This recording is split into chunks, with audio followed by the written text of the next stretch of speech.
What's up, guys? Welcome back to Military Insider. Happy Friday.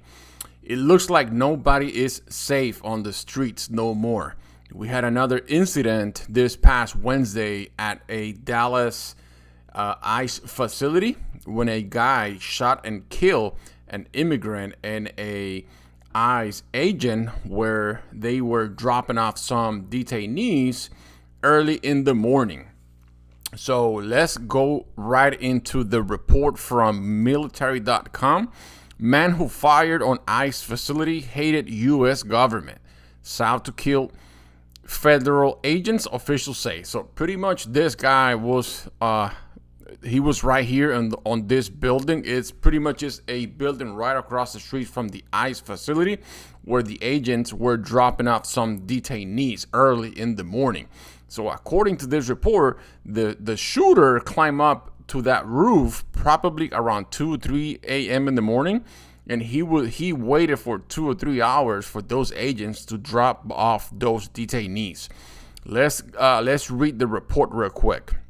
It says the gunman who opened fire on an immigration and custom enforcement facility in Dallas hated the U.S. government and wanted to incite terror by killing federal agents, officials said Thursday, a day after the attack that killed a detainee and critically wounded two others.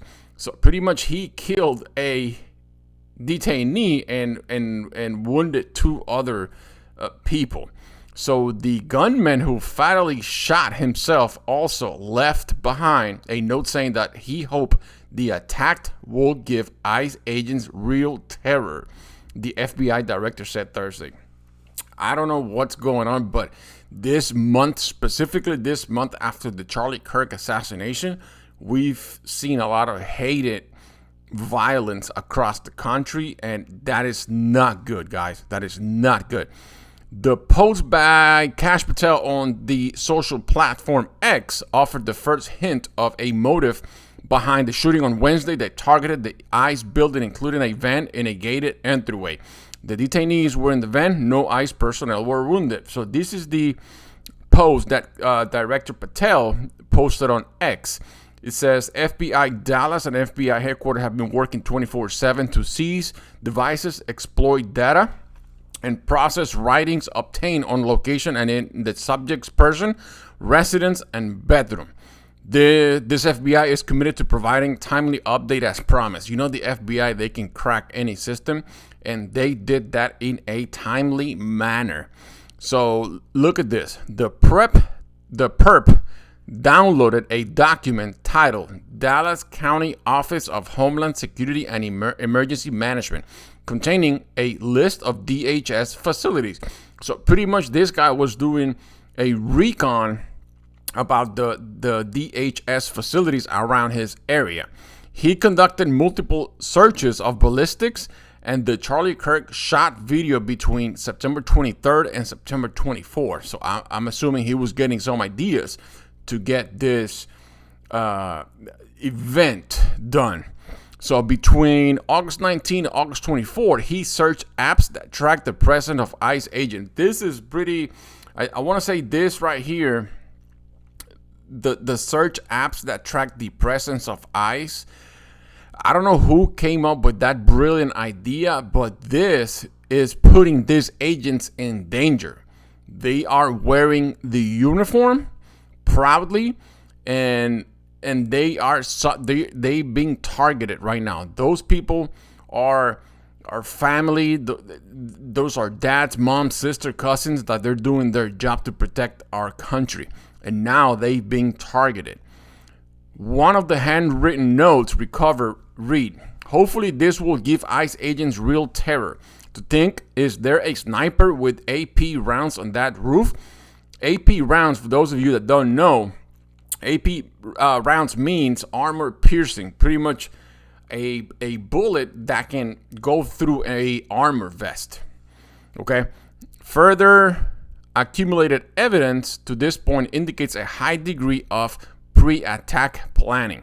So this is what I was telling you. So he was doing some big research on DHS facilities, watching Charlie Kirk shot videos between September 23rd and 24, I'm assuming getting some ideas. And between August 19 and August 24, he was searching apps that locate the presence of ICE agents. All right, let's go back to the report. It says right here, the asylum authorities said fire indiscriminately from a nearby rooftop was involved in a high degree of pre-attack planning, Patel said. And agents have seized electronic devices, handwritten notes, and other evidence from a Dallas area home. So pretty much right after the incident, the FBI went back to his home. They located where he used to live and cracked all his electronics, and that's how they got him. Let's continue. One of the handwritten notes recovered read, "Hopefully this will give ICE agents real terror to think, is there a sniper with AP rounds on that roof?" That's what I just discussed on Director Patel post on X. Patel wrote, quoting an apparent abbreviation for armor-piercing bullets. There you go. The gunman has also downloaded a document titled Dallas County Office of Homeland Security and Emergency Management, containing a list of Homeland Security facilities, Patel said. Hours before the shooting, the assailant conducted multiple internet searches for ballistic information and video of the assassination of conservative activist Charlie Kirk on Utah University campus this month, Patel said. Last month, the man searched for apps that track the presence of ICE agents. This is very, very dangerous for this men and women that serve this country as ICE agents. I don't know who came up with those apps. I don't know how they approved those apps. I think they should shut it down ASAP, like time now. So the shooter was identified as Joshua Jan, 29 years old, by a law enforcement official who could not publicly disclose details of the investigation and spoke to the Associated Press on condition of anonymity. All right, let me show you who this guy is. So there you go. You got your shooter right there. Joshua Jan, carefully plotted fatal Dallas shooting, wanted to instill terror in agents, FBI reveals. So look at the rounds. It had engraving where it reads anti-ICE. I don't know if you can see it from there, but here you go. It says anti-ICE right there. Pretty much the same type of bullets Tyler Robinson used to assassinate Charlie Kirk at Utah University. Let's see what else we got here in the report. On Wednesday, Patel posted a photo on social media showing a bullet found at the scene with anti-ICE written on it. The attack was the latest high-profile targeted killing in the U.S. It happened 2 weeks after Kirk was killed by a shooter on the roof of a building at Utah Valley University, and as heightened immigration enforcement has prompted a backlash against ICE agents and fear immigrants community. So let me show you guys a video real quick. This is when the incident happened. They were dropping off the detainees, and as soon as they heard the first gunshot, they start running into the building. Look some of the detainees, and then you have a ICE agent here try to get them in the building to protect them. Yes, the agents were protecting those guys from being shot. Believe it or not, they were doing their job. They were detaining immigrants, illegal immigrants, and at the same time, they were protecting their life as well. So you need to put that in your mind. They were doing their job. That guy right there, he's an agent. He might be a father. He might be a son. He might be a brother. So they wear their uniform proud, and they're doing a job for this country, and we need to respect that. Okay, those guys, they put their lives on the line for our country. So that's pretty much the video when the incident occurred. Let's see what else we got on this report. FBI says attack was act of targeted violence. Authorities have given few details about the shooting and did not publicly release the names of the victims. The FBI said it was investigating the shooting as an act of targeted violence. That's what I was telling you guys about the app that they created to target and locate these ICE agents. The gunman used a bolt-action rifle, according to a law enforcement official who was not authorized to discuss the matter publicly and spoke on condition of anonymity. Edwin Cardona, An immigrant from Venezuela said he was entering the ICE building with his son for an appointment around 6:20 a.m. when he heard gunshots. An agent took people who were inside to a more secure area and said there was an active shooter. That's the video that I just showed you.